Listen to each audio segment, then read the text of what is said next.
মালয়েশিয়ার শ্রমবাজার আবারও বাংলাদেশি কর্মীদের জন্য উন্মুক্ত হওয়ার পথে।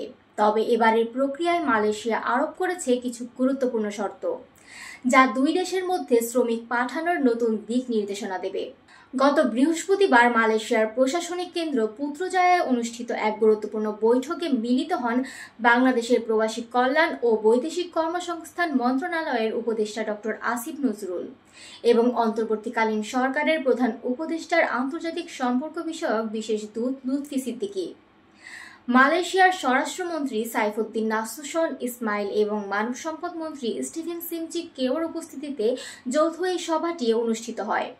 বৈঠকে মালয়েশিয়া সরকার যে প্রধান শর্তগুলোর কথা বলেছে তার মধ্যে রয়েছে বাংলাদেশে মানব পাচার ও মানি লন্ডারিং সংক্রান্ত যেসব মামলা হয়েছে সেগুলোর দ্রুত নিষ্পত্তি বা প্রত্যাহার।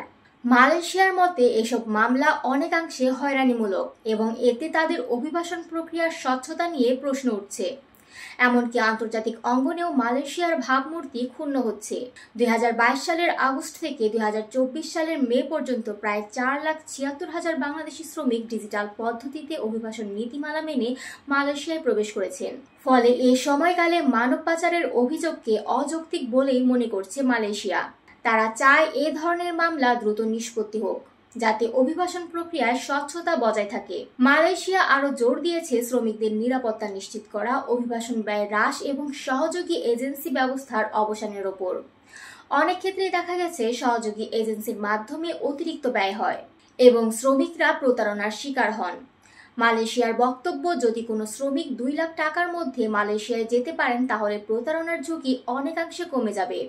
বৈঠক শেষে উভয় দেশের মধ্যে শ্রমিক পাঠানোর বিষয়ে নীতিগত সিদ্ধান্ত হয়েছে।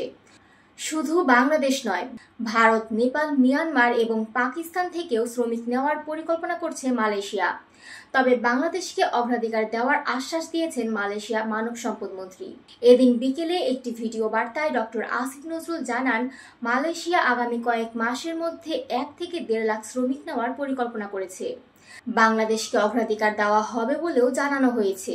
এছাড়া তিনি অনুরোধ করেছেন যেন দেশের সকল রিক্রুটিং এজেন্সিকে সমান সুযোগ দেওয়া হয়। ডক্টর নজরুল আরও জানান, বর্তমানে যেসব কর্মী মালয়েশিয়ায় যেতে পারেননি তাদের মধ্যে প্রথম ধাপে 7,926 জনের তালিকা মালয়েশিয়া চূড়ান্ত করেছে। অল্প সময়ের মধ্যেই তারা কাজের সুযোগ পাবেন। আরেকটি গুরুত্বপূর্ণ অগ্রগতি হল মাল্টিপল এন্ট্রি ভিসা ইস্যু। এতদিন বাংলাদেশি শ্রমিকরা মাল্টিপল এন্ট্রি ভিসা পেতেন না। বৈঠকে এই বিষয়ে আলোচনার পর মালয়েশিয়ার পক্ষ থেকে ইতিবাচক সাড়া পাওয়া গেছে। এছাড়া অবৈধভাবে বসবাসরত বৈধ করার ব্যাপারেও আলোচনা হয়েছে। তবে যাদের ভিসার মেয়াদ শেষ হয়ে গেছে তাদের জন্য এই সুযোগ থাকবে না বলে জানানো হয়েছে। মালয়েশিয়া সরকার আরও জানিয়েছে, security guard, care giver, nurse এবং স্কিলড ওয়ার্কারদের নেওয়ার ব্যাপারে তারা আগ্রহী। এতে বাংলাদেশের দক্ষ শ্রমিকদের জন্য নতুন সুযোগ তৈরি হতে পারে। বিশেষজ্ঞরা মনে করেন, রিক্রুটিং এজেন্সিগুলোর অযৌক্তিক ফি আদায় এবং বাণিজ্যিক অপব্যবহার ঠেকাতে হলে অভিবাসন ব্যয় কমিয়ে আনতে হবে। সহায়ক এজেন্সি ব্যবস্থার পরিবর্তে এমন কাঠামো তৈরি করতে হবে যাতে শ্রমিকরা সহজে স্বচ্ছ প্রক্রিয়ায় এবং কম খরচে মালয়েশিয়ায় যেতে পারেন। জানা গেছে, আগামী কয়েক বছরে মালয়েশিয়া প্রায় 12 লাখ বিদেশি শ্রমিক নিয়োগ দিতে চায়। এর একটি বড় অংশ বাংলাদেশের শ্রমিকদের মাধ্যমে পূরণ হতে পারে, কারণ মালয়েশিয়ায় সাধারণ শ্রমিকদের বেতন মধ্যপ্রাচ্যের তুলনায় দ্বিগুণ বা তারও বেশি।